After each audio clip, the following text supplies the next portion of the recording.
family's old house was demolished, and we received a compensation of 60 million. My mom gave all the money to my 3 older sisters and didn't leave a single penny for me. But the very next day after splitting the money, she called me out of the blue. "Son, Mom's not feeling well. I'd like to come stay with you for a few days. Is that okay?" I sneered inwardly. So after splitting the money, she remembers she needs someone to take care of her in her old age. Before she could finish, I interrupted her. "Mom, I've already contacted that high-end nursing home for you. It's $20,000 a month. Great environment. Since Amanda, Bella, and Chloe got the money, they should cover the expenses. It's only right. I'll have them take you there right away." There was instant, deathly silence on the other end of the line.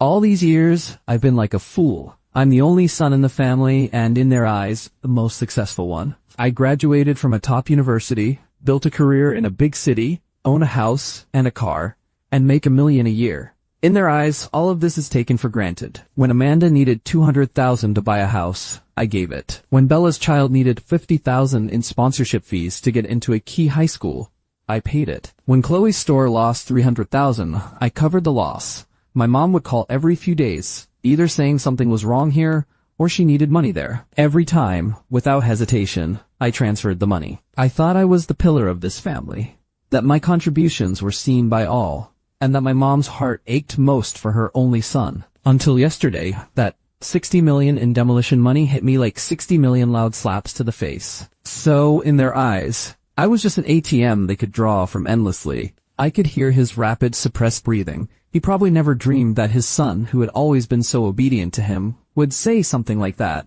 I quietly waited for his thunderous rage or his moral blackmail. But nothing came. A few seconds later, the phone was slammed down abruptly. The dial tone buzzed in my ear. I picked up my phone and glanced at the call log.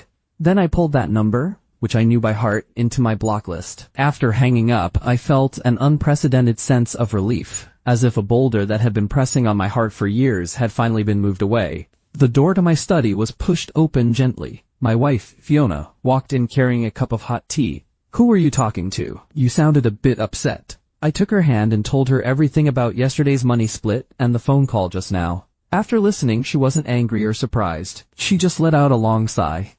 "I knew this day would come eventually. Good. Let it be a clean break. Whatever decision you make, I support you." My heart warmed. With a wife like this, what more could I ask for? But the peace didn't last long. My phone soon rang again. "Have you lost your mind? How could you talk to Mom like that? Putting her in a nursing home? How could you even think of that? Isn't she not feeling well? Nursing homes have professional care. That's perfect for her. She's your mother. Supporting her in her old age is your responsibility as a son. When the 60 million demolition money was being split, why didn't you say that was a son's responsibility? Mom gave all the money to you, so you should take on that responsibility. There's no such thing as taking the money and not doing your duty. I'm telling you, starting yesterday, I'm done." I hung up. Less than 5 minutes later, another unfamiliar number called. It was Bella. "It's not easy for her, is it? So she can take her 5 million and console herself." "I have no problem with that. She pities you all, but what about me? I don't care about the money. I care about the heart. A heart that was deceived and left in a nest of betrayal.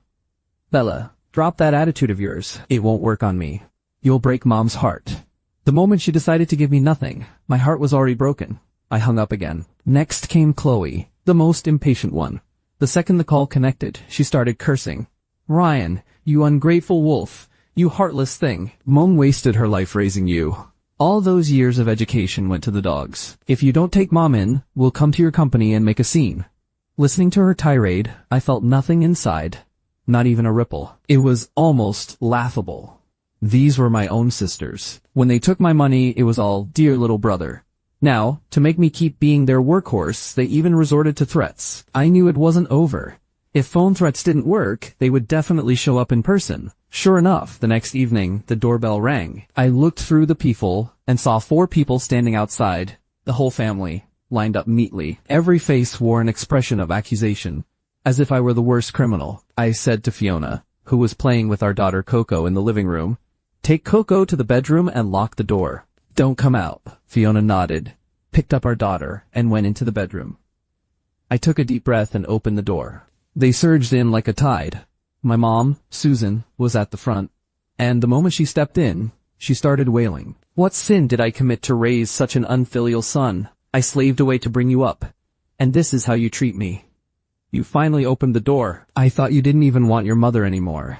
Look, Mom's so angry she's sick. Do you have any conscience at all? I didn't bother responding to their noise. I poured myself a glass of water and took a slow sip, watching them. Seeing that I wasn't saying anything, they made even more noise. The entire living room was filled with their crying, shouting, cursing, and accusing, like a shoddy farce. When they had finally tired themselves out, and their voices were getting hoarse, I slowly set down my glass. The clink of the glass against the glass coffee table made a crisp sound, and the living room fell instantly silent. 4 pairs of eyes were fixed on me. I took out a notebook and a pen from the drawer beside me. Since everyone's here today, let's settle the accounts. In 2010, Amanda said she was short on the down payment for her house and borrowed $100,000 from me. At the time, it was agreed to be a loan, but it's never been repaid. In 2012, Bella's husband's business failed, and they needed a quick turnaround. I gave $150,000. That money never came back either. In 2014, Chloe wanted to open a clothing store. I gave $200,000 as startup capital. Later the store went under, and of course the money disappeared. From 2015 up to last year, Mom asked for money under various pretexts: health issues, social obligations, household expenses, and took a total of over $400,000 from me. With each item I listed, I made a mark in the notebook. My voice wasn't loud, but in the quiet living room, every word was crystal clear. Their expressions changed bit by bit as I spoke.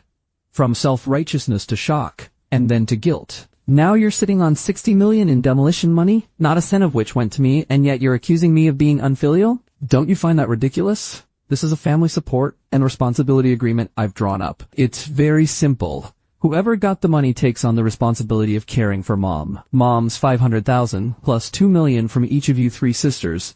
That's more than enough for her to enjoy a very comfortable old age. You can either take Mom into your own homes or send her to a nursing home, with the costs split equally among the 3 of you. As long as you sign this agreement, I will never interfere in your lives again, and please don't interfere in mine.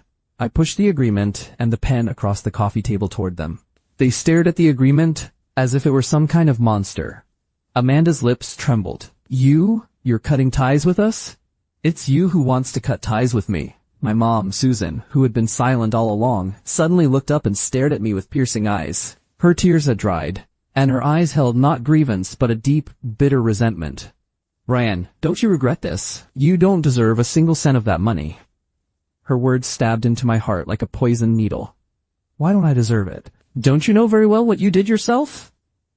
That question hit me like a thunderbolt in my mind. My father's death, it was a scar on my heart that would never heal, and a taboo that had been buried in this family for over a decade. My father died in my senior year of high school. It was a workplace accident. He fell from scaffolding and couldn't be saved by the time they got him to the hospital. That year, the sky fell. My mom cried her heart out. My 3 sisters wept every day.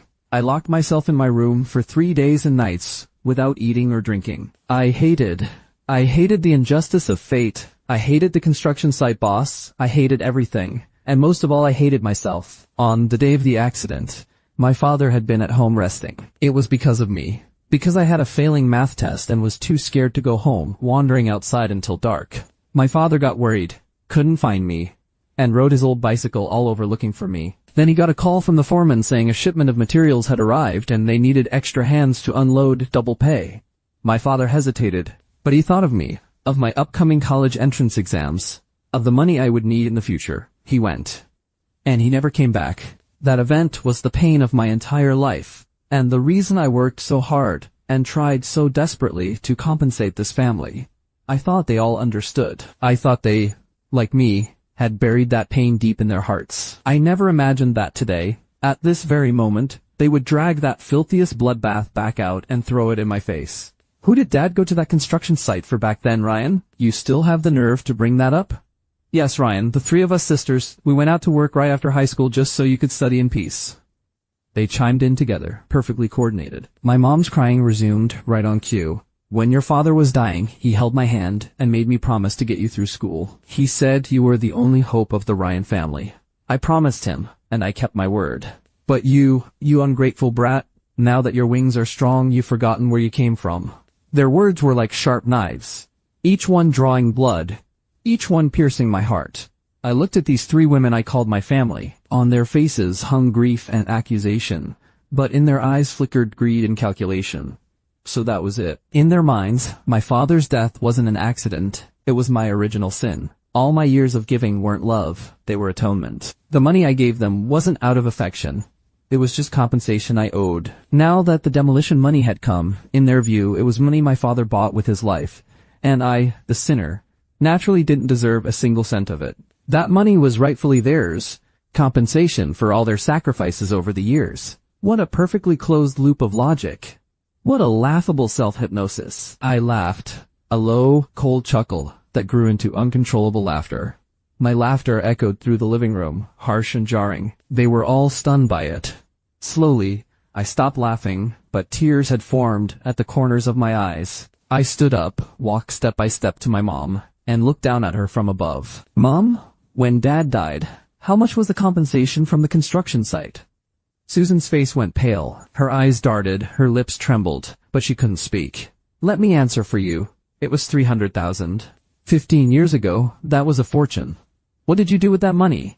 You paid for my 4 years of college tuition and living expenses, less than $50,000 total. What about the remaining $250,000? When Amanda got married, you gave her $80,000 as a dowry. When Bella got married, you gave her $80,000. Chloe got scammed by her boyfriend and lost $50,000. The last $40,000 you said you were keeping for your own retirement. Am I right? Susan was trembling all over, unable to say a word. The faces of my three sisters turned extremely ugly. I had never mentioned any of this before, because I thought that was my father's death benefit. He was your husband. You had the right to use it. I thought you had a conscience. I thought you still had at least a shred of guilt toward me, your only son. Now I see I was being naive. Not only do you have no guilt whatsoever, you've shifted all the blame onto me, using my father's death to morally blackmail me, using so-called family ties to squeeze me dry without end. Susan, put your hand on your heart and ask yourself, are you worthy of my father? Are you worthy of the word mother? Every word I spoke hit her like a heavy hammer. She finally broke down. She suddenly lunged at me, her face twisted with rage, reaching for my face with her claws. I was ready and sidestepped. She missed, stumbled, and nearly fell. Chloe was quick. She grabbed her, and then she too charged at me like a madwoman. How dare you talk to Mom like that? I'll fight you. The farce had finally turned into a full-blown brawl. I didn't fight back. I just watched them coldly. Watched them throw tantrums and go berserk in the home I had built with my own hands, like watching a troupe of clowns. Their movements froze instantly. Fiona's appearance was like a bucket of ice water dousing the fiery madness in the living room. My mom and my three sisters all stared blankly at her. They had never expected gentle, demure Fiona to be so firm. Fiona, you. This is my home. You are not welcome here. I heard every word you said to my husband. Her words left them speechless. I looked at my wife, and a wave of warmth surged in my heart. Over the years, she had endured too much. Every time my mom and sisters made unreasonable demands, she suffered in silence to keep me from being caught in the middle. Today, she finally stopped holding back because they had crossed her line. They were hurting her husband, destroying her family. Chloe, red-faced and humiliated, lashed out. This is a Ryan family matter. What business is it of yours? You're an outsider. I've been married to Ryan for 8 years. I've borne him a child, shared his hardships, and stood by him through thick and thin. I am the mistress of this house. But you, each of you married daughters, taking money that my husband worked so hard to earn to subsidize your own families? Who's the real outsider here? That sentence tore off their last shred of decency. Bella's face flushed red and pale by turns. She tugged at Chloe's sleeve, signaling her to stop. Any more, and it would only get uglier. Susan just stared blankly at Fiona, then at me, her eyes full of disbelief. In her mind, a daughter-in-law should be long-suffering and submissive. She probably never dreamed that Fiona would stand up and use such sharp words against her. The living room fell into a deathly silence, a tense standoff that dragged on. Finally, I broke the suffocating quiet. The agreement is on the table. Sign it, and we'll still be relatives. Don't sign it, and we'll settle it in court. Every single transaction I mentioned has a transfer record. That $850,000 I can sue you for private lending. You'll not only have to pay it back, but also interest for all those years. The choice is yours. My words were the last straw. True fear finally appeared on their faces. A lawsuit, they'd never even considered it. In their understanding, a son's money was family money. theirs to take as they pleased, a natural right. How could it ever end up in court? But the icy look in my eyes told them I wasn't joking. They were genuinely scared. If we really went to court, not only would they have to cough up all the money they'd taken over the years, but their reputations would be ruined too. How could they ever hold their heads up among relatives and friends again? Amanda and Bella exchanged glances, hesitation and conflict written all over their faces. Only Chloe still looked defiant, but even she didn't dare shout anymore. Finally, it was Susan. She shuffled tremblingly to the coffee table, picked up the agreement, and stared hard at the black words on the white paper. She said, "Fine," 3 times in a row, each word squeezed through her teeth. "Ryan, you're ruthless enough." She picked up the pen and signed her name at the bottom of the agreement, as if using every last ounce of her strength. One by one, Amanda, Bella, and Chloe stepped forward. They looked ashen, mechanically signing their names on the agreement. Looking at those 4 signed agreements, I felt only boundless sorrow. A family bond that had lasted over 30 years, in the face of money and scheming, it was as thin as paper, torn apart with a single tug. Get out. I ground out the word between my teeth. They scurried away like pardoned criminals, fleeing the place that had humiliated them so thoroughly. At the door, Susan stopped and turned back to look at me. Her gaze was unfathomably cold, with a strange glint I couldn't decipher, as if to say this wasn't over. The door slammed shut. Finally, the world was quiet. Fiona put away her phone and walked over to me, giving me a gentle hug. I hugged her back, burying my face in her shoulder. My hardened armor shattered inch by inch in that moment. Like a child, I wept silently. This wasn't the end. I knew that very well. Knowing my mom and those 3 sisters as I did, they would never let this go so easily. A bigger storm was probably brewing. The next day, I went to work as usual. As soon as I arrived at the office, my assistant Kevin walked in nervously. "Mr. Ryan, there are a lot of people downstairs. They say they're your family. They're making a scene at the front desk." My heart sank. Here it came, as expected. I walked to the floor-to-ceiling window and looked out. Sure enough, a crowd had gathered in the lobby of our company building. Susan was sitting on the floor, slapping her thigh, and wailing. Amanda and Bella were flanking her, crying and complaining to the surrounding employees and clients. Chloe was the most agitated, holding up a printed poster with bold black letters, condemning the unfilial son Ryan, millions in compensation, yet he kicks his own mother out. They had also brought along some helpers, a bunch of distant relatives from our hometown, and some nosy neighbors, about 20 or 30 people, blocking the company entrance completely. This scene came faster and more melodramatic than I had imagined. They were going all out, trying to crush me with public opinion, destroy my reputation, ruin my career. Kevin looked at me anxiously. "Mr. Ryan, what should we do now? Should we call the police?" "Let them make a scene. The bigger, the better." Kevin was stunned. He didn't understand. I went back to my desk and called the head of administration and the head of legal. "Tell security not to clash with them. Keep order, protect company property and employee safety. Send someone from legal down to record everything on video. Also, call the media, all the major outlets, and tell them there's big news happening at our company entrance." I gave my instructions clearly, one after another. Though surprised, both the admin and legal directors immediately carried them out. I knew what my mom and sisters were thinking. They were certain that as a senior executive at a large company, I cared most about my image and reputation. If they made enough noise to embarrass me, I would cave, take them back home, feed and house them well, and even redistribute that $5 million. But they miscalculated. They thought I cared most about face. In truth, I had already given up that face long ago. They were the ones who tore it to shreds. The commotion outside the company grew louder and louder. Susan's acting was top-notch. She sobbed so hard she seemed about to faint at any moment. My sister's accusations became even more tearful and dramatic, painting themselves as poor little flowers oppressed by a wicked brother. More and more onlookers gathered. The murmuring grew louder. People who didn't know the truth started to condemn me. Reporters arrived too, pointing their cameras at Susan and my sister's heart-wrenching faces, flashbulbs popping incessantly. Carefully orchestrated family melodrama was unfolding. They were the protagonists, and I was the villain. My phone wouldn't stop ringing. Company executives, partners, friends all asking what was going on. I didn't answer. I was waiting for the perfect moment. By 2 p.m, news about Rian, a senior executive at a listed company, abusing his elderly mother, was already trending online. All sorts of embellished posts were flooding out. My photo, my job title, even my home address had been doxed. I had become the internet's public enemy number one to the unfilial son. The emotions of the crowd downstairs had also reached a fever pitch. Chloe, seeing the moment was ripe, screamed at the camera with all her might.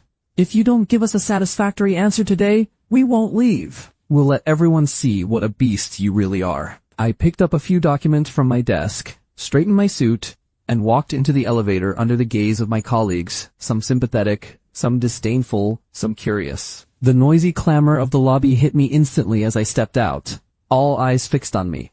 The reporter's lenses immediately swung in my direction. Susan and my sisters were momentarily stunned. Then smug grins spread across their faces. They thought I had caved and come down to surrender. I walked through the crowd and stopped in front of them. I didn't look at them. I took a megaphone from my legal director, then faced all the reporters and all the onlookers and gave a deep bow. First of all, I sincerely apologize for this family farce, taking up public resources and causing inconvenience to everyone. Today, my mother and my 3 sisters are here accusing me of being unfilial. Some of what they say is true. For example, I did suggest that my mother go to a nursing home, and I do indeed no longer want to take care of them. My words caused an uproar. No one expected me to admit my crimes so openly. The smug looks on my mom and sister's faces grew even deeper. Ignoring the murmurs around me, I continued, "But everything has a cause and effect. Today, I would also like to ask all the media friends and everyone present here to see the whole truth." With that, I pressed the play button on a USB drive in my hand.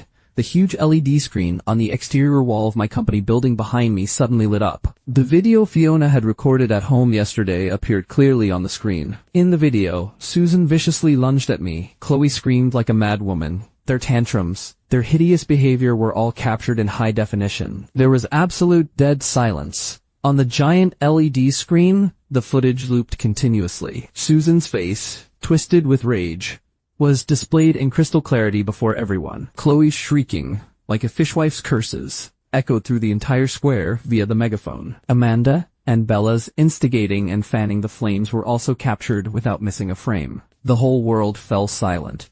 The crowd that had been pointing fingers at me just moments ago was now utterly quiet. Their expressions shifted from contempt to shock, then to disbelief, and finally settled into a complex look of sympathy and understanding. The reporters' cameras frantically swung from the screen to my mother and sisters, whose faces had gone pale as ghosts. They stood frozen like 3 statues struck by lightning. The color drained from their faces in plain sight. Their mouths hung open, but no sound came out, only pure terror and disbelief in their eyes. They probably never imagined, even at death's door, that what happened in the house had been recorded, let alone that I would dare to broadcast that video in front of so many people. It was a public execution, and the executors were the son and little brother they had always seen as the most docile and easiest to push around. Chloe was the first to break down, letting out a piercing shriek, her voice suddenly sounding particularly harsh and utterly powerless in the silence. No one believed her. Every expression, every movement in the video was starkly real, the kind of venom and madness that came from the heart, impossible to fake. I didn't bother with her last-ditch struggle.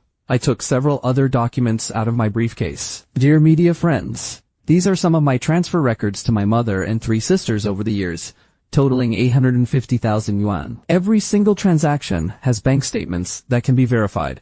This is the demolition agreement for the old house, which clearly states the total compensation is 5 million. And this is the family support agreement that my mother and 3 sisters signed yesterday, which stipulates that, since the demolition money has been fully distributed to the 3 daughters, the responsibility for our mother's elderly care shall be borne jointly by the 3 daughters. As for their claim that I kicked my mother out, Mom, let me ask you one more time. Did I ever once say get out to you? Did I ever lay a finger on you? I simply asked you and my sisters to leave my home after you came to my house, made a scene, and even attacked me. Is that also considered unfilial? Susan trembled violently, her lips quivering, unable to form a single word. Murmurs began to ripple through the crowd. In the face of ironclad facts, public opinion reversed in an instant. All sympathy shifted to me. All the contempt and curses now flooded toward my mother and sisters like a tidal wave. Trapped by those stares and whispers, their faces turned deathly white. Amanda and Bella had completely panicked. instinctively trying to step back to escape this place that had become their ultimate humiliation. Chloe was still making a last-ditch effort. She tried to lunge at me and snatch the documents from my hand, but my legal team and security immediately stepped forward and blocked her. I looked at her coldly. Chloe, the agreement has all 4 of your signatures. If you think they're forged, we can apply for a handwriting appraisal right now. Do you know the consequences of lying in public, slander, and defamation? My words instantly extinguished Chloe's bluster. She was afraid. She saw the icy look in my eyes and knew I was capable of anything. And my mom, Susan, who had been silent throughout, after enduring this ultimate humiliation and blow, finally had a mental breakdown. Her eyes rolled back, her legs gave way, and she collapsed backward. The 3 sisters screamed and rushed to catch her, and the scene descended into chaos. Reporters swarmed in, flashes popping like crazy. I watched it all coldly, without a shred of sympathy. This was what they had brought on themselves. When they decided to destroy me to get what they wanted, they should have foreseen this ending. The company's security and administrative staff quickly restored order. An ambulance arrived soon after. Susan was loaded onto a stretcher, and my 3 sisters, like defeated dogs, climbed into the ambulance after her. And so ended the grand, sensational farce. The crowd gradually dispersed. The reporters got everything they wanted and left contentedly. The square returned to its usual calm, as if nothing had ever happened. But I knew that, from today on, everything was different. I had completely severed ties with that so-called family. There was no turning back. Back in my office, all the colleagues I passed looked at me with complex emotions. Sympathy, admiration, even a trace of fear. No one dared to speak to me. They probably hadn't expected that their usually mild-mannered Mr. Ryan, when dealing with family matters, could be so decisive and merciless. My boss, the CEO, Mr. Thompson, called me into his office. I thought he would reprimand me for damaging the company's image. Instead, he just handed me a bottle of water. I read you right. You're capable and have backbone. Deal with your family affairs quickly, and don't let them affect your work. Thank you, Mr. Thompson. I understand. Walking out of Mr. Thompson's office, a weight lifted off my shoulders. It seemed the workplace was more straightforward than I'd imagined. As long as you can create value, your personal life isn't the deciding factor, provided you can handle your problems. And I had. Over the next few hours, the internet exploded. The entire spectacle outside my company was covered by countless media outlets. That high-definition video spread everywhere. Public opinion was overwhelmingly one-sided. All the abuse was directed at my mother and sisters. Netizens mercilessly slapped them with the label, Most Disgusting Family of the Year. Their names, workplaces, even phone numbers were doxed by angry netizens, and endless harassing calls and abusive texts rained down on them. I, on the other hand, was portrayed as a beautiful, strong, and tragic figure, a victim of family exploitation who finally fought back. My social media accounts gained 1 million followers overnight. Countless people left messages of support and sympathy. Some lawyers even offered free legal aid. I knew I had won this public opinion war, thoroughly and completely. When I got home that evening, Fiona and Coco were waiting for me. As soon as I walked in, Fiona gave me a big hug. You were amazing today. I smiled, the fatigue of the day melting away. Coco ran over and grabbed my leg. Daddy, did you beat the bad guys? Yes, I did. They won't bother us anymore. That night, Fiona and I lay in bed talking about everything that had happened. Fiona was a little worried. Aren't you afraid they might try something else? Like going to Coco's kindergarten? I paused. That was a blind spot I hadn't considered. I'd been focused on protecting myself and the company, but I'd forgotten my softest underbelly, my wife and daughter. Don't worry. Tomorrow I'll contact a security company to protect you and Coco 24/7. I'll also talk to the kindergarten. No one except us is allowed to pick up Coco. I've seen their limits. They'll do anything for money. I won't give them another chance to hurt you. Fiona nodded and rested her head on my shoulder. That night, I didn't sleep well. I dreamed of my father, still, with that simple, honest look, silently watching me, his eyes full not of blame, but of pity. The next day I got a call from an unfamiliar number. On the other end was a frail, weak voice. It was Susan. Your sisters have all been fired from their jobs. Their houses were splashed with paint. We can't even leave the house now. Ryan, can you forgive Mom? Please put out a statement telling everyone it was all a misunderstanding. Otherwise, we really can't go on living. It's too late for that now, I said flatly, and hung up. I thought that would be the end of it. They'd been crushed by the hammer of public opinion and would lie low for a while. But I underestimated their madness, and Susan's deep-seated hatred for me. 3 days later, I was in an important project meeting when Fiona called. Her voice carried unprecedented panic and tears. "Rian, come home quickly. Your mother, she's sitting at our doorstep with a gas canister." My mind went blank. A gas canister? A suicide bomb? I couldn't believe my ears. Was this something a mother could do? Everyone in the meeting room stared at me. Without time to explain, I grabbed my car keys and ran out. Meeting adjourned. I raced down the elevator, out of the building, and drove like a madman. Pedal to the metal. My palms were drenched in cold sweat, my heart pounding wildly. I couldn't imagine the danger at home. What about Fiona and Coco? I called Fiona's number over and over, but no one answered. Fear gripped my heart like an invisible vice. The drive that normally took 15 minutes felt like an eternity. At the entrance to the neighborhood, I was stopped by security. In the distance, I could see our building surrounded by a crowd. Police cars and fire trucks were already there, yellow tape cordoning off the area. I got out and ran desperately. "Let me in, that's my house." "Sir, you can't go in. It's dangerous." "I'm the homeowner. My wife and children are inside." "Mr. Ryan, please calm down. Your mother is extremely agitated. She's holding a lighter and won't let anyone near her. She's asking for you by name." Through the gaps in the crowd, I saw the scene that nearly stopped my heart. In front of our door, Susan was sitting on the ground, hair disheveled. In front of her lay a rusty gas canister. Her left hand gripped the valve tightly, and her right hand held a red lighter high in the air. Her eyes no longer held the previous venom and calculation. It was pure, unadulterated madness.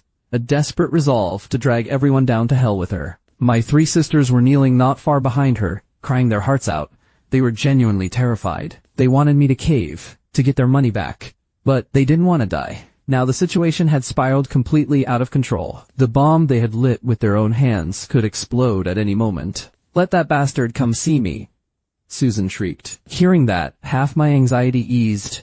At least Fiona and Coco were safe. I took the loudspeaker handed to me by the police and walked step by step toward the cordon. "What do you want?" I asked. "You ruined me. You ruined this family. You made us all outcasts. I want you to live in regret and pain for the rest of your life."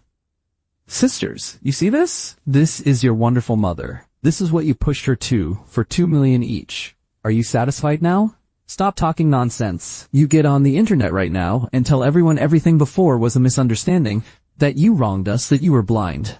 Then take that 5 million and split it again. I don't care how you do it.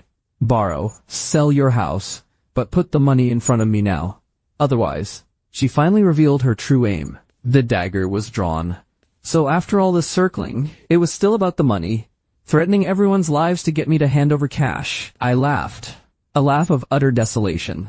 "Mom, do you really think I'll cave? Do you think I care most about this house? You're wrong. From the moment you sat down at my door with a gas canister, from the moment you threatened my wife and daughter's lives, in my heart, you're no longer my mother. You're just a kidnapper trying to hurt my family." My words were like a knife straight through her heart. She froze. Everyone around froze too. "What did you say?" she stammered. "I said your threats are useless. If this house burns down, I can buy another.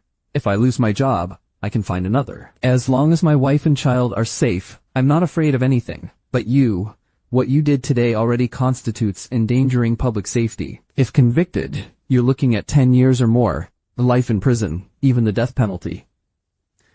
"Susan, have you thought this through? For a little money, for your pathetic need for control, is it worth throwing away the rest of your life, maybe even your life itself?" Susan's face turned deathly pale.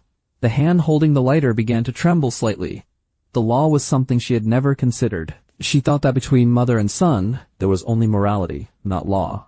She thought she could do anything, and it was her natural right. I had shattered her last illusion. Just as her resolve wavered, several firefighters who had been lying in ambush pounced like panthers. One grabbed the lighter, one seized the gas valve, and 2 others pinned her to the ground. It all happened in the blink of an eye. The crisis was over. Susan was still struggling wildly, letting out animalistic howls. But it was futile. Cold handcuffs snapped around her wrists. Her final act of madness ended in utter humiliation. Watching my mother being led into the police car, and my 3 sisters collapsing to the ground, ashen-faced and weeping, I felt no satisfaction, only a dead, barren silence. This family, from today on, was completely destroyed. I was taken to the police station, not as a suspect, but as a victim. In a stark interrogation room, with harsh white lights. The officer across the table handed me a cup of hot water. "Mr. Ryan, thank you for your cooperation. We need a detailed statement from you."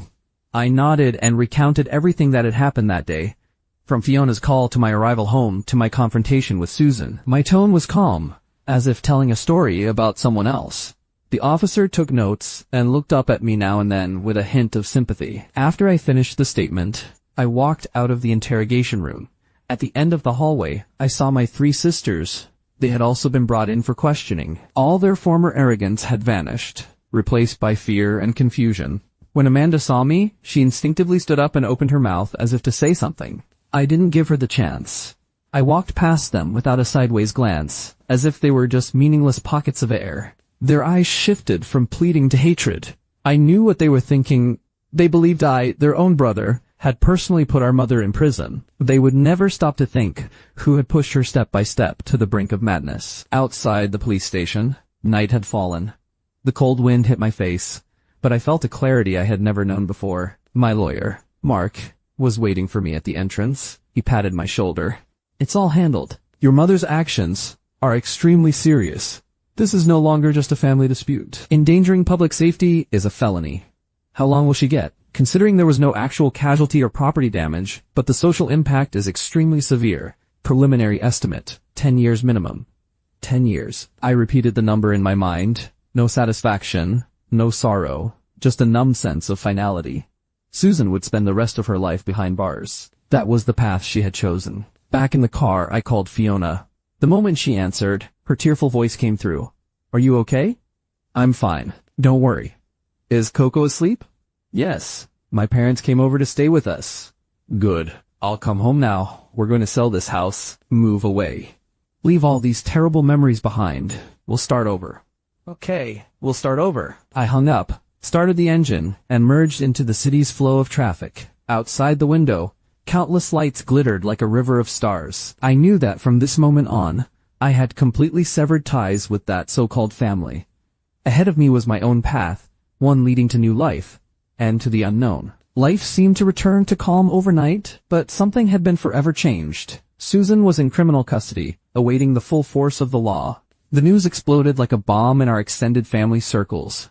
No one dared to call me anymore. Those relatives, who had once lectured me with moral outrage, now kept silent as cicadas in winter. They were afraid. Afraid of me, this madman who had cut off his own family. Fiona's parents took her and Coco back to her family home for a while so I could deal with the aftermath.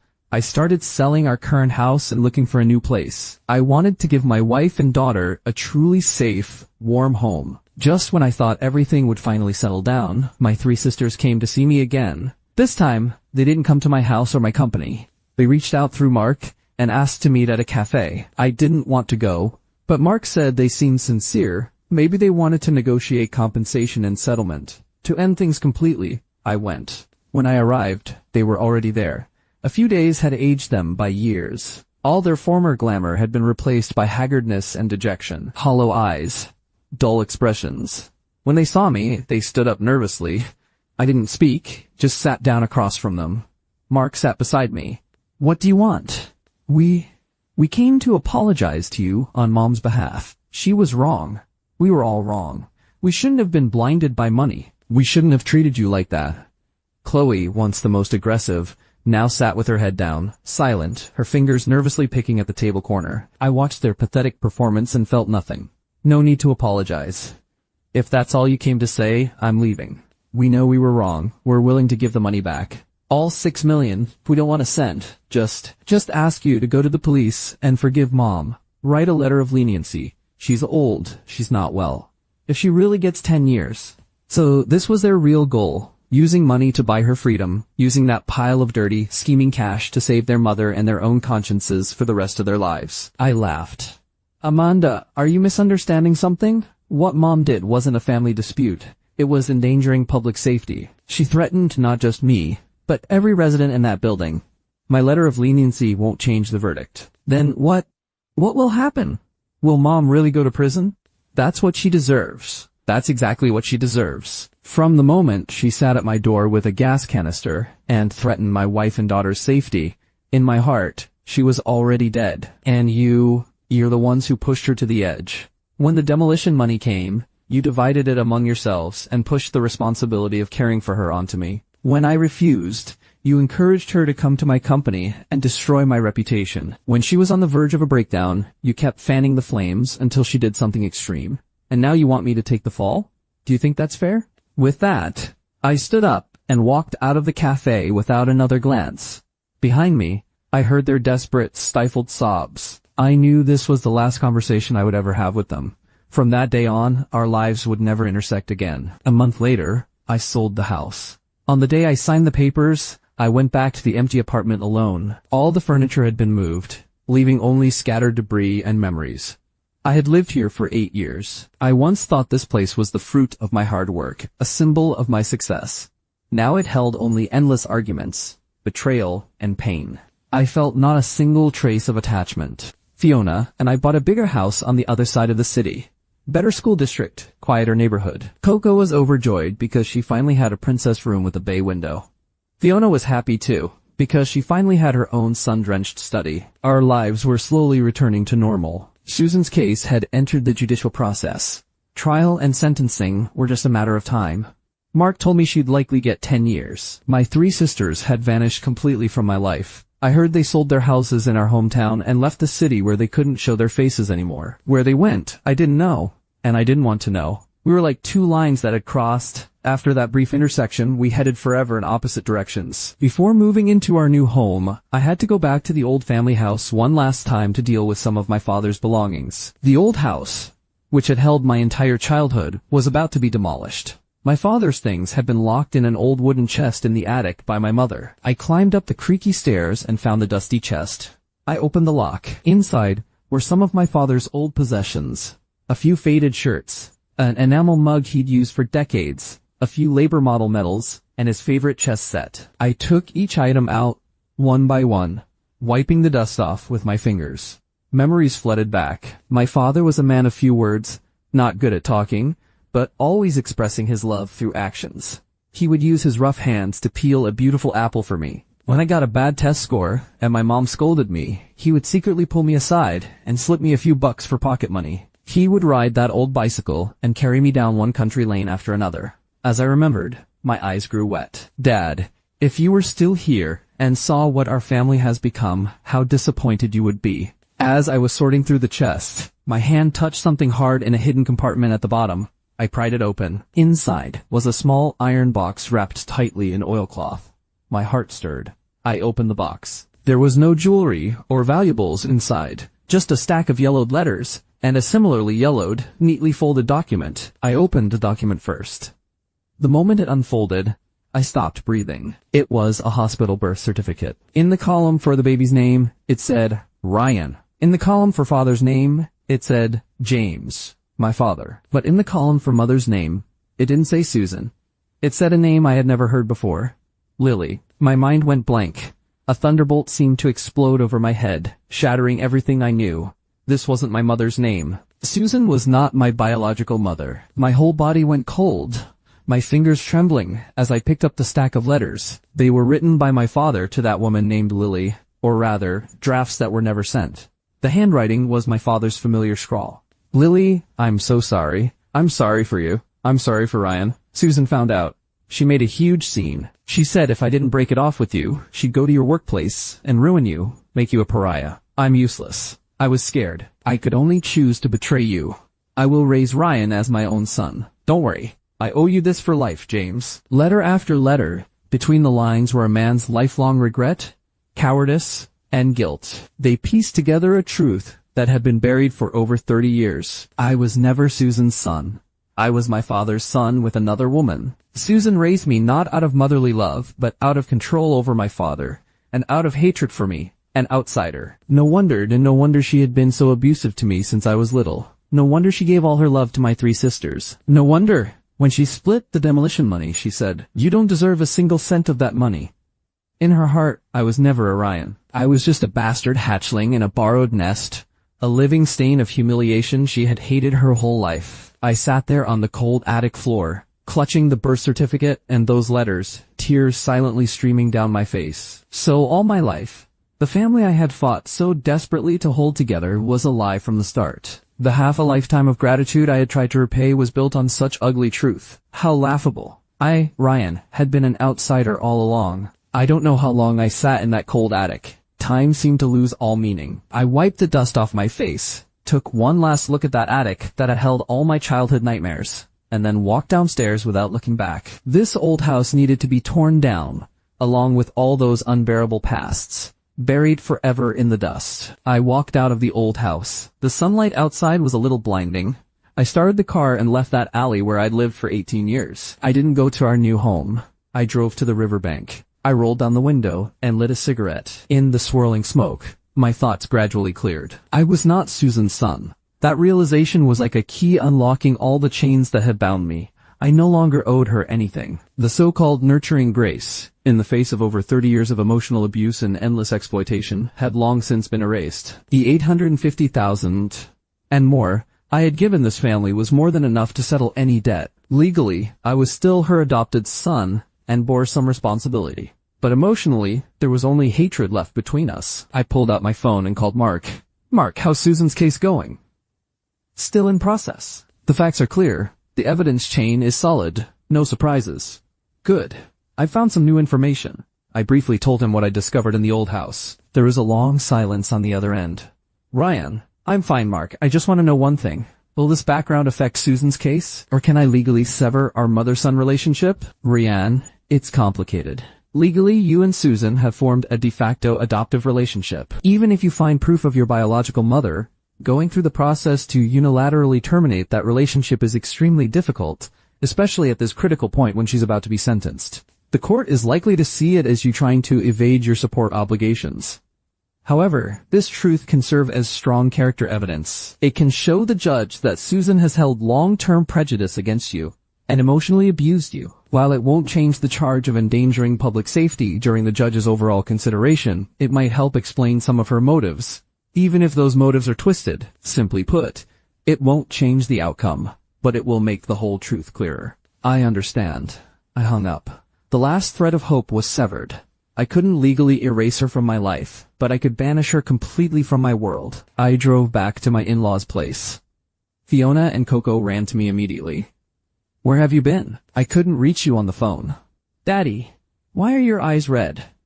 Daddy's fine. I just miss Coco a little. I could feel my body trembling slightly. Only here, in this harbor full of love, could I drop all my defenses. At dinner, I was distracted. My in-laws noticed something was off, but didn't pry. Fiona kept piling food on my plate, her eyes full of concern. That night, after Coco fell asleep, Fiona and I went back to our room.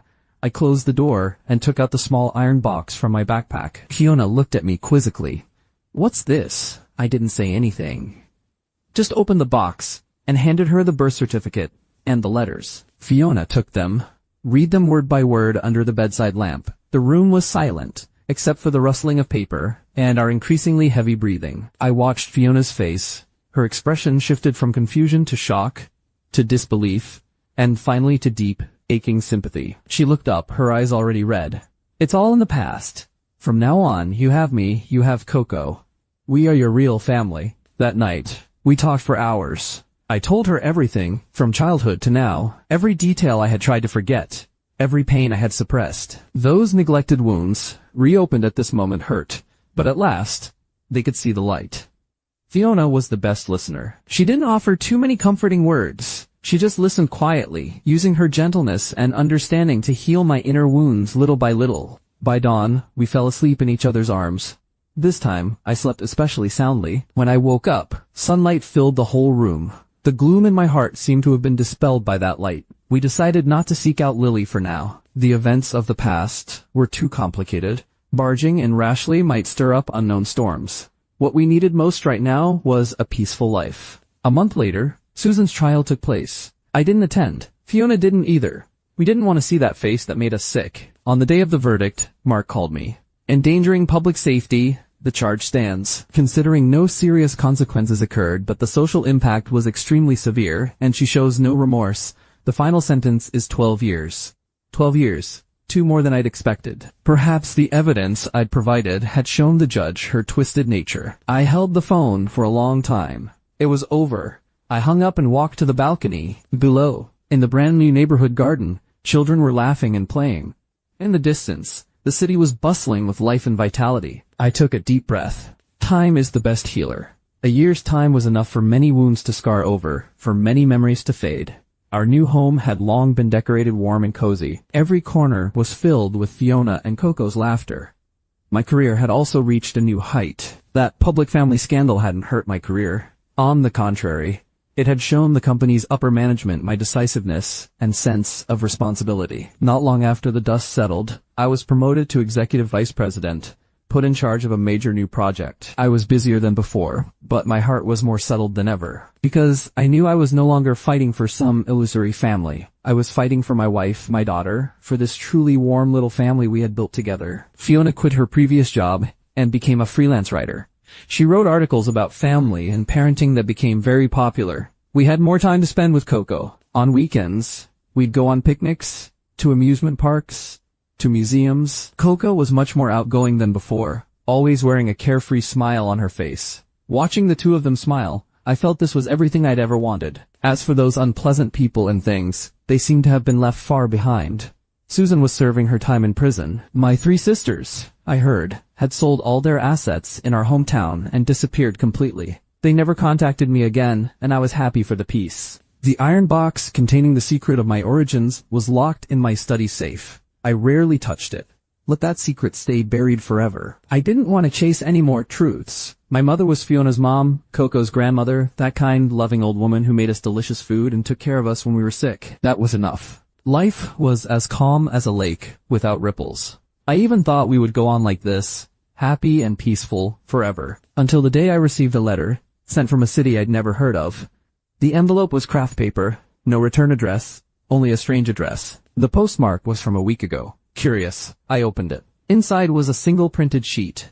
The content was short, but every word hit me like a hammer. Mr. Ryan, hello. Please forgive this presumptuous letter. I am a social worker at A10 Hospice Care Center. We have a patient here named Lily. She is in the late stages of cancer and has little time left. While sorting through her belongings, we found an old address book with your name in it. After much verification, we have confirmed your identity. Miss Lily has never married and has no children, but in her final moments, she keeps repeating a name over and over.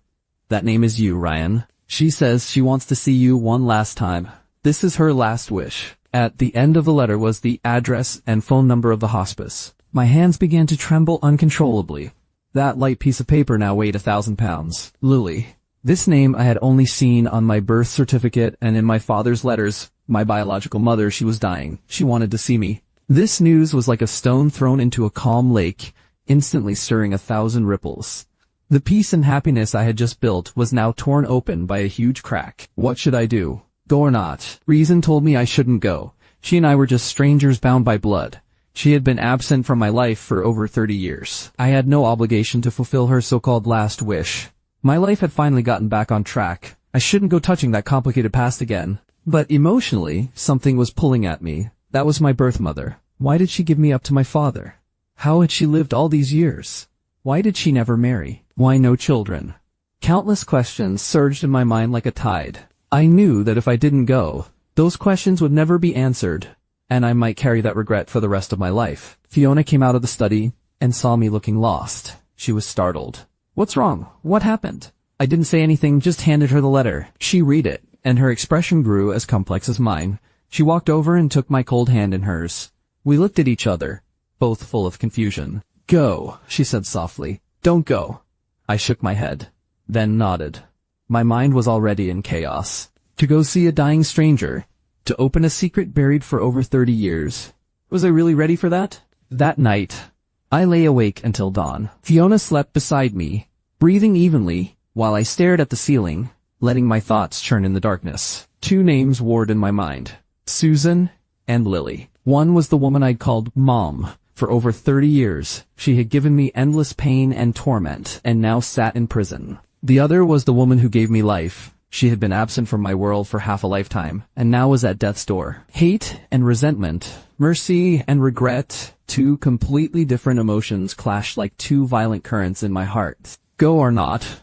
This question hung over me like a giant scale. On one side was the peaceful life I had fought so hard to build, My wife, my daughter, my flourishing career. This was the harbor I had bought with blood and tears. The most precious thing in my life. To go see Lily would mean reopening that bloody wound. Stepping back into a past I had vowed to bury forever. The unknown truth might bring new pain, new storms. I was afraid this newly healed wound would tear open again. I was afraid my hard-won psychological defenses would collapse. I was afraid it would affect Fiona and Coco, affect this fragile new family of ours. On the other side of the scale was that woman named Lily, that soon-to-vanish life, that enormous mystery about my origins that had haunted me for over 30 years. Why did she give me to my father? Why did she never marry? Why no children? What happened between her and my father? These questions were like sharp thorns stuck in my heart. If I didn't go, those thorns would stay forever. They would remind me every day that I was a man who didn't even know where he came from. Rootless. They would haunt me on every quiet night. I would spend my whole life guessing, imagining. Fiona was right. Going or not going were both reasonable choices. One was to protect the present, the other to settle the past. How was I to choose? I got up quietly and went to the living room. I poured myself a glass of cold water. The icy liquid slid down my throat, clearing my mind a little. I walked to Coco's bedroom door and gently pushed it open a crack. In the faint light from the hallway, I saw my daughter's peaceful sleeping face. A sweet smile still lingered on her little face. What kind of happy dream was she having? Looking at her, a complex emotion suddenly welled up in my heart. Someday, when she grew up, she would ask me, "Daddy, what was your mom like? What about my grandma?" How would I answer then? Would I tell her about Susan, the woman whose hatred and greed landed her in prison? Or would I tell her that I had another grandmother, a blood relative I'd never met? If I couldn't even face my own past, what right did I have to guide my daughter through her life? In that moment, the scale in my heart began to tilt. Running away wouldn't solve anything. It would only make the hole in my heart grow bigger. Maybe what I needed wasn't protection, it was reconciliation. To put a proper period to the first half of my life. Only then could I truly move forward without baggage. I went back to the bedroom. Fiona was already awake, leaning against the headboard, watching me quietly. "Have you decided?" she asked. "I want to go. Not for her, for myself. I want to know the truth. I want to give myself closure, whatever comes of it, good or bad. I want to see it with my own eyes, hear it with my own ears. I support you. I'll take care of things at home. Go with peace of mind. No matter what happens, remember, this will always be your home, Coco, and I will always be here waiting for you." My heart warmed. I pulled her into my arms and held her tight. With a wife like this, what more could I ask for? The next morning, I booked a high-speed train ticket to that unfamiliar city. Before I left, I hugged Coco. "Daddy has to go on a business trip for a few days. Be good and listen to Mommy." "Okay, Daddy, come back soon." I picked up my simple suitcase and walked into the elevator. The doors closed slowly, cutting off her concerned gaze. I knew I was about to embark on an unknown journey, a journey to the origin of my life. Whether the road ahead would be smooth or treacherous, I didn't know. But I knew I had to go. This was my destiny. The high-speed train sped along the tracks. Outside the window, the scenery flew backward. Cities, fields, mountains, rivers, everything blurred, just like my buried past. I leaned back in my seat, eyes closed, but my mind was racing. I took out the small iron box from my backpack. I didn't open it, just ran my fingers gently over its cold surface. Inside this box were my roots, and also a lifetime of love, hate, and entanglement between two adults. I thought of my father, James, that silent man who hid all his deep feelings in action. In the past, I thought he was good to me because I was his only son, the hope of the Ryan family. Now I knew that goodness was also mixed with deep guilt toward me, and toward my birth mother Lily. She must have loved him very much. Otherwise, she wouldn't have risked destroying her family to have me. And he must have been very cowardly. Otherwise, he wouldn't have caved under Susan's threats, and chosen to betray her. He was a man full of contradictions and tragedy, spending his whole life struggling in that contradiction and guilt, until death finally set him free. What about Lily? My birth mother, what kind of woman was she? The letter said she never married and had no children. Those 9 simple words hid how much unknown bitterness and suffering. Why didn't she remarry? Was it because she still loved my father? Or because she still carried a concern for me, her son? How had she lived all these years alone? Had she ever thought of coming to find me? Or was there some agreement between her and my father that I didn't know about? Countless questions swirled in my mind, tangled into a knot. I even started imagining what she looked like. Would she look like me? Or would I look like her? Would our eyes, noses, mouths, chins have any resemblance? This imagining brought a strange fear-tinged anticipation. I didn't know when the truth was finally revealed what my feelings would be. Relief, resentment, or pity. The train announcement for the next station interrupted my thoughts. I opened my eyes and looked out the window. Completely unfamiliar city appeared before me. Tall buildings, bustling traffic. This was the city my birth mother lived in. I had once existed under the same sky as her, yet I had known nothing about it.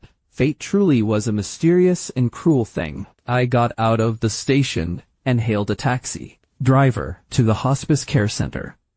I watched the unfamiliar streets outside the window, my heart a mix of emotions. Every blade of grass, every tree here might have met her eyes. She might have walked down these roads, seen these sights. Between us lay over 30 years of time, yet we were connected in this strange way. Half an hour later, the car stopped in a quiet suburb.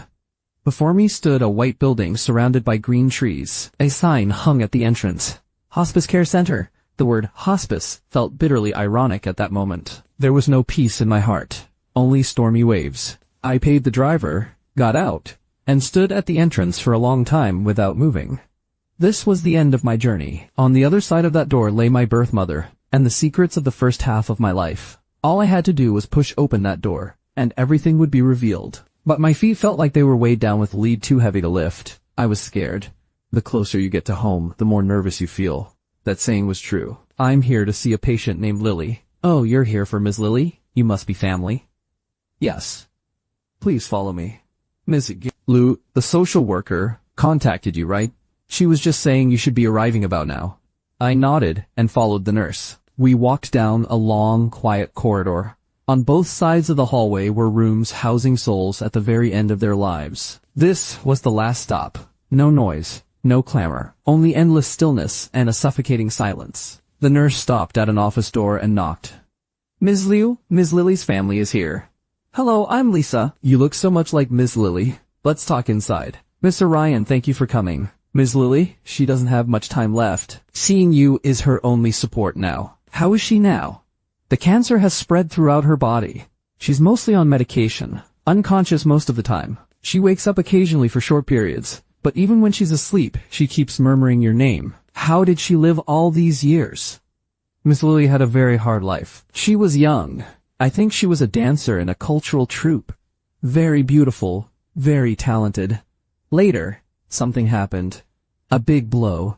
And she quit. She never worked again after that, never married. She lived on her modest savings and odd jobs. She was very introverted, barely interacted with anyone, lived alone for most of her life. We only got involved after she became seriously ill and a neighbor brought her to the hospital. She was stubborn and proud. She never told us about her past. It wasn't until last month, when she knew she didn't have long, that she finally opened up and told us about you. I couldn't hold back my tears any longer. They poured out. I thought I was prepared. I thought I could face this calmly. But when those words came from a stranger's mouth, all my psychological defenses crumbled in an instant. So she hadn't stopped loving me, she just couldn't love me. Lisa didn't interrupt. She quietly handed me some tissues. When my emotions had settled a little, she said softly, Mr. Ryan, I know this is sudden and cruel for you. I don't know what happened between you, but I can feel that Ms. Lily's love for you is real. She's in room 307 on the 3rd floor. She just fell asleep. She might wake up in a little while. Would you like to go up and see her? I wiped my tears and nodded. There was no turning back now.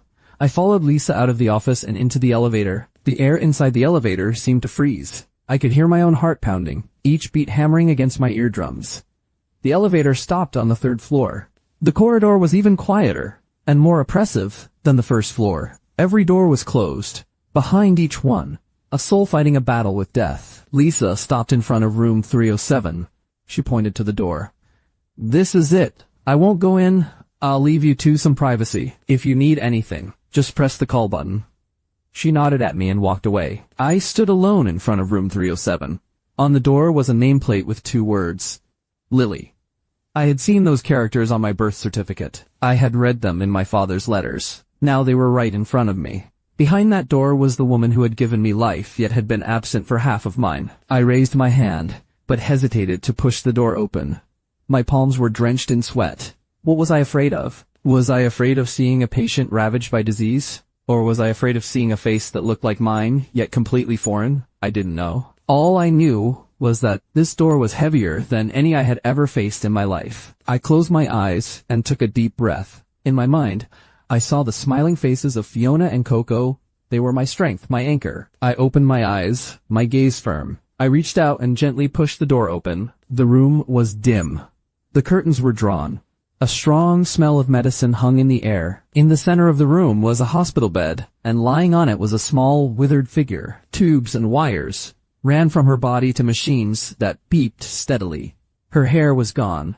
Her face was covered in wrinkles, her skin sallow and bloodless. This was my mother? This was the once talented dancer? I could hardly believe my eyes. Time and illness had ravaged her beyond recognition. I walked slowly, step by step, to the bedside. I studied her face carefully. It was unfamiliar. Yet somehow, in that unfamiliar face, I saw a hint of something familiar. Was it the straight bridge of her nose? Or the curve of her closed lips? I couldn't tell, but I knew it was a deep, wordless connection that came from blood. I stood quietly beside the bed. In my heart, there was no more hatred, no more anger, only endless sorrow and grief. Just then, her long eyelashes fluttered slightly. Then she slowly opened her eyes. What eyes they were! Cloudy, dim, full of weariness and pain. But when her gaze fell on me, those dim eyes suddenly burst forth with an incredible light. Shock, joy, guilt, and endless longing. We stared at each other. Time seemed to stand still. Her lips began to tremble. She tried to speak, but was too weak to make a sound. A single murky tear slipped from the corner of her eye and disappeared into her white hair. Then, a faint, barely audible, hoarse voice squeezed out of her cracked lips. Ryan. That word. My childhood nickname. The name only my father had ever called me. Susan never used it. She only ever called me Ryan. Or that thing. My body went rigid. An indescribable ache surged from the deepest part of my heart, flooding my limbs in an instant. I opened my mouth to speak, but my throat felt clogged with cotton. No sound came out. What should I call her? You've grown up. You look so much like him.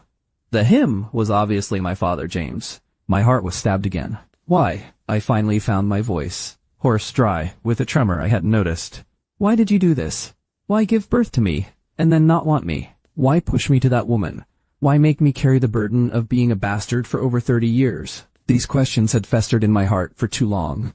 I needed an answer that would explain all the pain of my first half of life. Lily looked at me. In her cloudy eyes appeared a faint, sad smile. She seemed to gather every ounce of her remaining strength and began to speak, piece by piece, the story of that buried past. Your father and I truly loved each other. We met at the cultural troupe. I was a dancer, we were going to get married.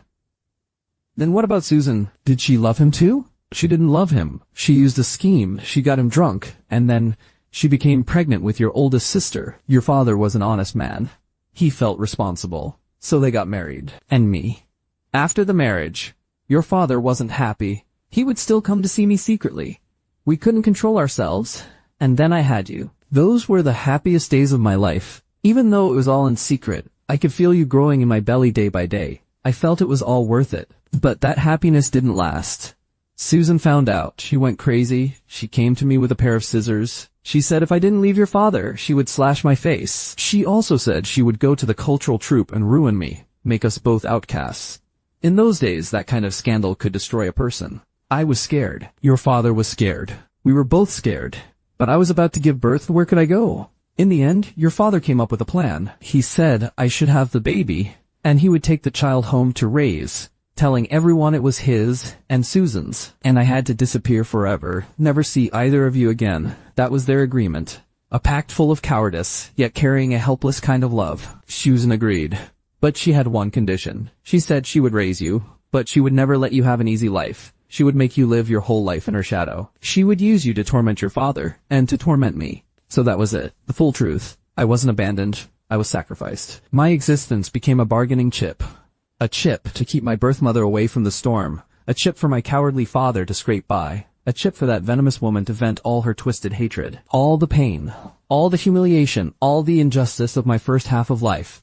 It had been arranged from the moment I was born. I held her hand. The day she took you away, It was snowing heavily. I only held you for a moment.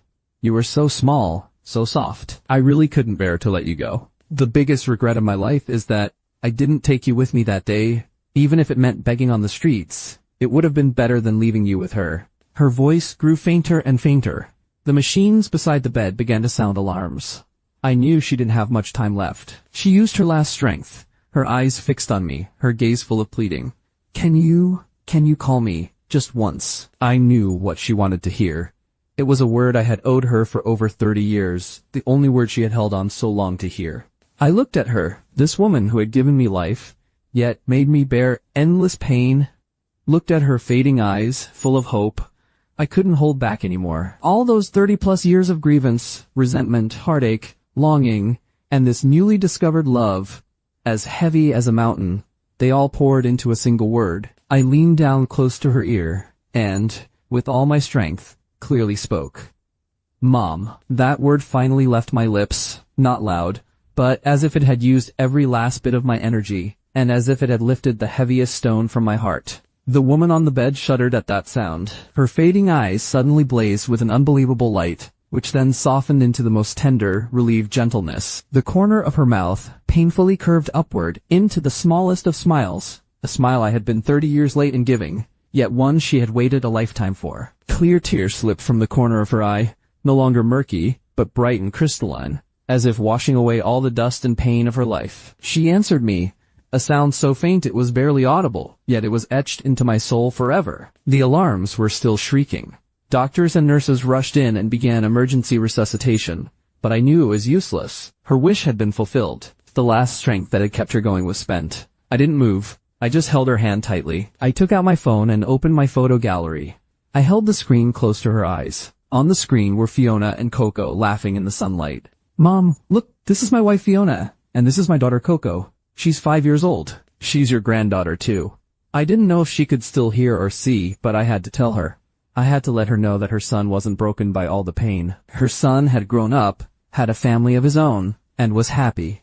Her sacrifice was not in vain. I saw her gaze fall on the phone screen, on Coco's innocent smiling face. That tiny smile at the corner of her mouth seemed to widen just a little. Her lips moved silently. I leaned in closer and barely made out the words. That's good. That's really good. Don't worry. I'll live well. I'll take care of Fiona and Coco. I'll tell Coco that she has a grandmother who loved her very, very much. She just went to a faraway place, turned into a star in the sky, and watches over her. My tears fell drop by drop onto her hand. I felt the hand holding mine gradually lose its last strength. Beside me, the monitor that had been beeping steadily turned into one long flat tone. The doctors stopped their efforts and shook their heads helplessly. I'm sorry. We did everything we could. The room fell silent, save for that cold, mechanical long beep. I knew she was gone. She had left with my long overdue mom, with hope for my future life, peacefully gone. I didn't cry. I just held her cooling hand, my heart empty of hatred, empty of resentment, filled only with an unprecedented calm and a deep, bone-aching sorrow. I handled her final arrangements. It was simple, because she had no one else in this world except me. Among her belongings, I found a small wooden box. Inside, there were no valuables, only a pair of tiny hand-sewn tiger head shoes. The shoes were old but well preserved. On the soles, embroidered in red thread, were two small words, Ryan. At the very bottom of the box was a faded black and white photo of a young girl in a dancer's costume, smiling like a flower. Her eyes and brows resembled mine by 7 parts. On the back of the photo was a line of delicate handwriting. May my son have a lifetime of peace and joy. The date was the day I was born. Holding those little shoes and that photo, my tears broke through again. So for all those 30-odd years I never knew, she had been loving me all along, never absent. I chose a cemetery plot for her, on a quiet hillside that faced the sunrise. At the funeral, I was the only one there. I placed that small iron box containing her life's secrets, along with my father's letters and those little shoes, into her urn. Dad, Mom, I don't know if you'll meet again in the next world, but if you do, I hope you can let go of all your guilt and cowardice and start over fresh. As for Susan, as for those 3 sisters, They no longer mattered. The moment my birth mother Lily closed her eyes, all the grievances of my first half of life vanished like smoke. I stood in front of the grave for a very long time, until the setting sun stretched my shadow far, far behind me. I bowed deeply to the headstone, then turned and walked down the mountain. I didn't look back, because I knew my future wasn't in the past. It was down there, where Fiona and Coco were waiting. That was my true home. I returned home. The moment I pushed open the door, the aroma of food hit me. Coco flew like a little swallow from the living room, and threw herself into my arms. "Daddy, you're back. I missed you so much." "Daddy missed you too." I held her soft little body, smelled the faint milky scent in her hair, and in that instant, my long wandering heart finally found its resting place. Fiona came out of the kitchen, still wearing her apron. She didn't ask me anything, just looked at me with a gentle smile. "Welcome back. Go wash your hands. Dinner's almost ready." That meal, I ate with extra relish, as if making up for all the simple joys I had missed during those days away. That night, after Coco fell asleep, Fiona and I sat on the balcony, looking out at the myriad lights of the city. I told her everything about my trip. From Lily's story to the little shoes, to the final farewell. I spoke calmly, without too much emotional fluctuation, as if telling someone else's story. Fiona listened quietly. When I finished, she reached out and gently took my hand. "It's all in the past." Yes, it's all in the past. We smiled at each other, and everything was understood. From that day on, I never voluntarily mentioned those past events again. What became of Susan's case later? I never asked where my 3 sisters went, how they were doing. I stopped caring. They, along with that whole Ryan family filled with pain and shame, were forever sealed away in the deepest vault of my memory. I had Lily's black and white photo developed into a color print, and placed it side by side with our family portrait on my study bookshelf. I didn't tell Coco too complicated a story. I just pointed to the photo and said, "Coco, look, this is your grandmother. She was a very beautiful dancer. She lives with the stars in the sky now, and she watches over you every night." Coco nodded thoughtfully, then sweetly said, "Hello, Grandma." Watching my daughter's innocent face, I smiled. Sometimes, blood ties are that simple, beyond grudges, beyond the past, only about love and legacy. Another year passed. My new project was a huge success, generating massive profits for the company, and I became the youngest partner. Fiona's writing career also flourished. She published a book about family of origin and self-healing, which sold well and helped many people with similar experiences. We used the proceeds to set up a small fund, specifically to support children who couldn't complete their education due to family upheavals. We hoped to use our small strength to make the world a little less full of children like I once was. One weekend afternoon, the sun was warm and the breeze gentle. Fiona, Coco, and I planted a small cherry blossom tree in the yard of our new home. We dug the hole together, filled the soil together, watered it together. Coco got covered in mud and laughed like a little flower. Fiona watched us, smiling gently and contentedly. I lifted Coco high above my head. She cheered with joy. Sunlight filtered through the leaves, falling warmly upon us. I looked at my wife's gentle smile, at my daughter's radiant laughter, at this home we had built with our own hands, full of love and hope, and my heart was filled with peace and serenity. The turbulence, wandering, resentment, and entanglements of my first half of life seemed like a distant dream. Now, the dream was over. I had found my roots, buried my past, and finally found my life's true harbor.